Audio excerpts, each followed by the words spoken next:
عوام پریشان۔ کھانے کے تیل کی قیمتوں میں اچانک اضافے سے شہریوں کی جیب پر بڑھ سکتا ہے مزید بوجھ گیا ہے۔ گزشتہ چند دنوں کے دوران مختلف اقسام کے کھانے کے تیل کی قیمتوں میں فی لیٹر 10 سے 30 روپے تک کا اضافہ ہونے سے مہنگائی کا بوجھ مزید بڑھ گیا ہے۔ فی الحال سویابین تیل کی قیمت 150 روپے سے بڑھ کر 160 روپے، سورج مکھی کے تیل کی قیمت 165 روپے سے بڑھ کر 180 روپے، رائس براؤن تیل 150 روپے سے بڑھ کر 160 روپے، جبکہ کرڑی تیل کی قیمت 210 روپے سے بڑھ کر 240 روپے فی لیٹر تک پہنچ گئی ہے۔ تاجروں کے مطابق بین الاقوامی منڈی میں خام تیل کی قیمتوں میں اضافہ، ٹرانسپورٹ کے بڑھتے ہوئے اخراجات اور سپلائی چین میں رکاوٹوں کے باعث قیمتوں میں اضافہ ہو رہا ہے۔ بڑھتی ہوئی مہنگائی کا اثر گھریلو خواتین، مزدوروں اور متوسط طبقے کے خاندانوں پر پڑ رہا ہے، جبکہ شہریوں نے حکومت سے مطالبہ کیا ہے کہ کھانے کے تیل کی قیمتوں کو قابو میں لانے کے لیے مؤثر اقدامات کیے جائے۔ عید الاضحیٰ صرف ایک تہوار نہیں بلکہ قربانی اور ایثار کا پیغام بھی ہے۔ اس کی اہمیت پر ہم نے مولانا محمد عارف کاشفی سے خاص گفتگو کی۔ بسم اللہ الرحمن الرحیم۔ معزز سامعین، ہم جیسے کہ جانتے ہیں یہ ایام بہت فضیلت والے اور بہت بابرکت ایام جو ہے تو گزر رہے ہیں۔ قرآن مجید میں اللہ تعالیٰ نے ان ایام کی قسم کھائی ہے، والفجر ولیال عشر، قسم ہے وقت فجر کی اور قسم ہے 10 راتوں کی۔ مفسرین نے لکھا ہے کہ 10 راتوں سے مراد یہی ذی الحجہ کی جو ہے 10 دن اور اس کے 10 راتوں کی جو تو قسم کھائی ہے۔ ہمارے اسلاف 3 عشروں میں عبادت کا بڑا اہتمام کیا کرتے تھے، انہی 3 عشروں میں جو ہے یہ ذی الحج کے 10 دن بھی ہے، لہٰذا ہم جو ہے ان ایام کو غنیمت جانیں اور اس میں زیادہ سے زیادہ اللہ تعالیٰ کی عبادت کی طرف ہم جو ہے اپنا رجحان رکھیں۔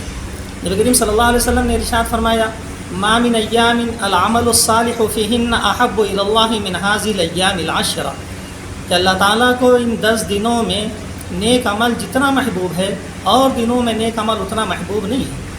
صحابہ نے نبی کریم صلی اللہ علیہ وسلم سے پوچھا کہ ولل جہاد فی رسول ولل جہاد فی سبیل اللہ، کہ اللہ کے راستے میں جہاد بھی اتنی فضیلت نہیں رکھتا اور دنوں میں جتنا ان دنوں میں اللہ کو نیک عمل محبوب ہے۔ آپ صلی اللہ علیہ وسلم نے ارشاد فرمایا، ولل جہاد فی سبیل اللہ الا رجل خرج بنفسه وماله ثم لا يرجع من ذلك بشيء، ہاں ایک آدمی اپنی جان مال سب کچھ لے کر نکلا ہو اور اس میں سے کسی چیز کے ساتھ واپس نہ آیا ہو، اس کا درجہ اور اس کی عبادت بڑھ سکتی ہے، ورنہ ان ایام میں ہر نیک عمل اللہ تعالیٰ کو بہت زیادہ جو ہے تو محبوب اور پسندیدہ ہے۔ اور انہی ایام میں نبی کریم صلی اللہ علیہ وسلم روزوں کا خاص طور سے اہتمام فرمایا کرتے تھے۔ امہات المومنین میں سے ایک ام المومنین ارشاد فرماتی ہے، کان النبی صلی اللہ علیہ وسلم یصوم 9 ذی الحجہ ویوم عاشوراء و3 ایام فی کل شہر، کہ نبی کریم صلی اللہ علیہ وسلم یہ 9 روزے مسلسل جو ہے تو رکھا کرتے تھے، ذی الحج کے 9 روزے آپ صلی اللہ علیہ وسلم رکھا کرتے، اسی طرح یوم عاشوراء کا آپ روزہ رکھتے، اور اسی طرح ہر مہینے کی 3 دن جو ہے تو آپ صلی اللہ علیہ وسلم روزہ رکھا کرتے۔ تو بہرحال ان روزوں کی اس میں عبادات کی بڑی اہمیت اور بہت زیادہ جو ہے تو فضیلت ہے۔ اس میں خاص طور سے تکبیرات کا جو ہے تو اہتمام کرے، اللہ تعالیٰ کا ذکر کرے، تلاوت کرے، نمازوں کا اہتمام کرے۔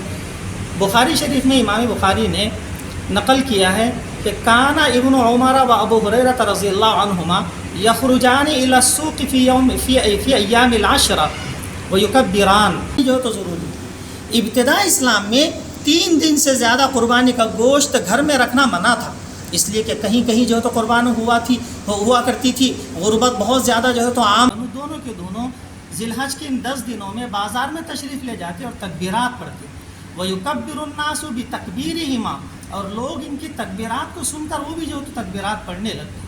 9 ذی الحجہ کی فجر سے لے کر کے 13 ذی الحجہ کی عصر کی نماز تک ہر ایمان والے پر فرض نماز کے بعد 1 مرتبہ اس تکبیر کا پڑھنا واجب ہے۔ وہ تکبیر کیا ہے؟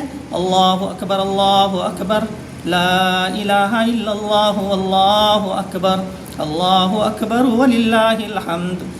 ہر مرد پر فرض نماز کے بعد 1 مرتبہ بآواز بلند اس کا پڑھنا واجب ہے۔ عورتیں گھروں میں نماز پڑھیں ان پر بھی واجب ہے، لیکن آہستہ آواز میں جو ہے تو اس کو پڑھ سکتی ہے۔ تو بہرحال ان تکبیرات کا بھی جو ہے تو اہتمام کرے، ایام تشریق جو ہے ان میں جو ہے ان تکبیرات کا پڑھنا ضروری ہے۔ تو معلوم یہ ہوا صحابہ بڑا اہتمام کیا کرتے تھے ان 10 دنوں میں عبادات کا، لہٰذا اہل ایمان کو چاہیے کہ عبادات کا خاص طور سے اس میں اہتمام کرے۔ اور انہی 10 دنوں میں یوم عرفہ ہے، اور یوم عرفہ کی روزے کی مستقل جو ہے تو فضیلت ہے۔ آپ صلی اللہ علیہ وسلم ارشاد فرمایا، صوم یوم عرفہ یکفر السنتین ماضیۃ و مستقبلۃ، یوم عرفہ کی روزے کی جو ہے یہ فضیلت ہے کہ یہ 2 سال کے گناہوں کا کفارہ بن جاتا ہے. 2 سال کے گناہ جو ہوتے ہیں اس سے دھل جاتے ہیں، 1 سال گزشتہ اور 1 سال آئندہ. اس لیے روزوں کا خاص طور سے یوم عاشورہ کے روزے، یوم عرفہ کے روزے کا جو ہے اہتمام کرنا چاہیے. اسی طرح ان ایام میں قربانی بھی ہے، اور قربانی کی تاریخ اتنی قدیم ہے جتنی انسانی تاریخ قدیم. قرآن مجید میں اللہ تعالیٰ ارشاد فرماتے ہیں وَاتْلُ عَلَيْهِمْ نَبَأَ ابْنَيْ آدَمَ بِالْحَقِّ، آپ لوگوں کے سامنے حضرت آدم علیہ السلام کے دونوں بیٹوں کی واقعے کو جو ہے تو بیان کیجیے. اِذْ قَرَّبَا قُرْبَانًا فَتُقُبِّلَ مِنْ أَحَدِهِمَا وَلَمْ يُتَقَبَّلْ مِنَ الْآخَرِ، کہ دونوں نے اللہ کی حضور میں اپنی قربانی پیش کی. فَتُقُبِّلَ مِنْ أَحَدِهِمَا، ان دونوں میں سے ایک کی قربانی قبول ہوگی. وَلَمْ يُتَقَبَّلْ مِنَ الْآخَرِ، دوسرے کی قربانی قبول نہیں ہوئی. تو اس نے کیا کہا؟ لَأَقْتُلَنَّكَ، میں تیرا قتل کروں گا.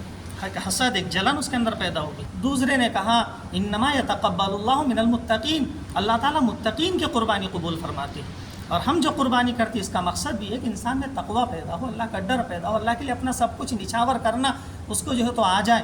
اسی لیے قرآن مجید میں اللہ فرماتے ہیں لن ینال اللہ لحومها ولا دماؤها ولکن ینالہ التقویٰ منکم، کہ اللہ تعالیٰ کو تمہارے قربانی کے جانوروں کا نہ گوشت پہنچتا ہے نہ خون پہنچتا ہے، ولاکن ینالہ التقویٰ منکم، جو چیز اللہ کے دربار تک پہنچتی ہے وہ تمہارا تقویٰ ہے، وہ جذبات ہے، وہ اخلاص ہے، کہ تم کن جذبات کے ساتھ اور کس اخلاص اور الہیت کے ساتھ اللہ کے حضور میں اپنی قربانیاں جو ہے تو پیش کر رہے ہو. تو بہرحال قربانی یہ عظیم ترین عبادت. حضرت ابراہیم علیہ السلام کی یہ سنت، حضرت ابراہیم علیہ السلام کو مختلف طریقوں سے جو ہے تو آزمایا گیا. 90 سال کی عمر میں ایک بیٹا لخت جگر جو ہے تو پیدا ہوا، اور تھوڑا سا دوڑنے کے قابل ہوا، بھاگنے کے قابل ہوا، کچھ امیدیں اس سے وابستہ ہوئی، بڑھاپے کا سہارا جو ہے تو بننے لگا. اس وقت حکم ہوا کہ اپنے اس لخت جگر کو اللہ کے جو ہے خوشنودی کے لیے اس کو جو ہے تو ذبح کر دو. تو حضرت ابراہیم نے اپنے بیٹے سے جو ہے مشورہ کیا اور یہ کہا انی ارا فی المنام انی اذبحک فانظر ماذا تری، میں خواب میں دیکھ رہا ہوں کہ میں تجھے ذبح کر رہا ہوں.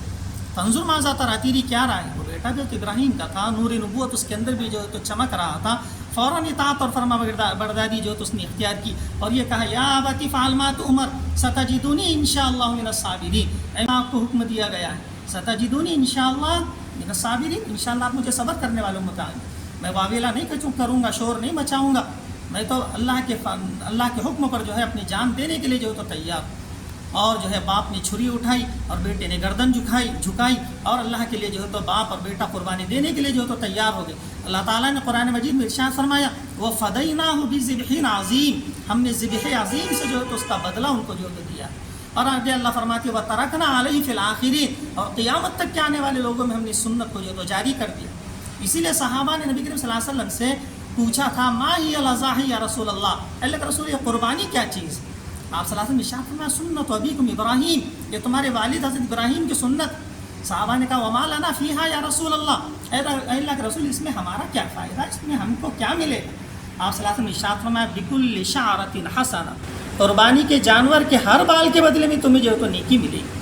اس لیے مسلمانوں کو پوری بشاشت کے ساتھ اور پوری خوش دلی کے ساتھ اپنے جانوروں کی قربانی جو تو دینی چاہیے.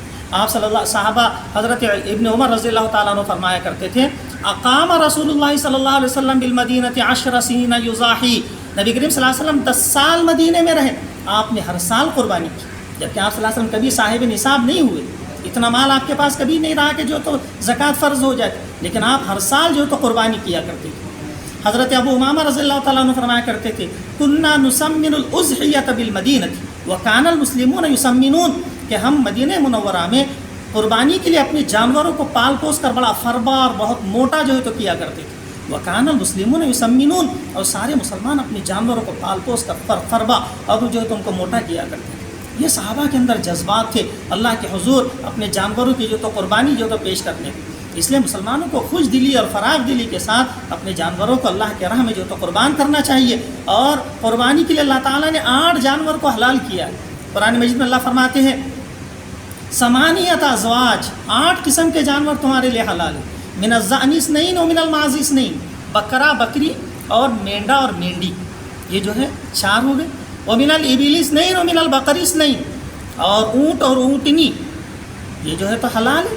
اور اسی کے بالمقابل جو ہے بقر اثنین یعنی گائے اور بیل جو ہے تو حلال ہے. لیکن اب ہمارے ملک میں جو اس پر پابندی ہے، اس لیے مسلمانوں کو بالکل جو ہے اس کو ہاتھ نہیں لگانا چاہیے اور مکمل اس سے جو ہے تو بچنا چاہیے. اس کے بدل میں اللہ تعالیٰ نے ہمیں جو ہے تو عطا فرمایا بھینس اور بھینسا، ان کی قربانی کرو، حلال ہے۔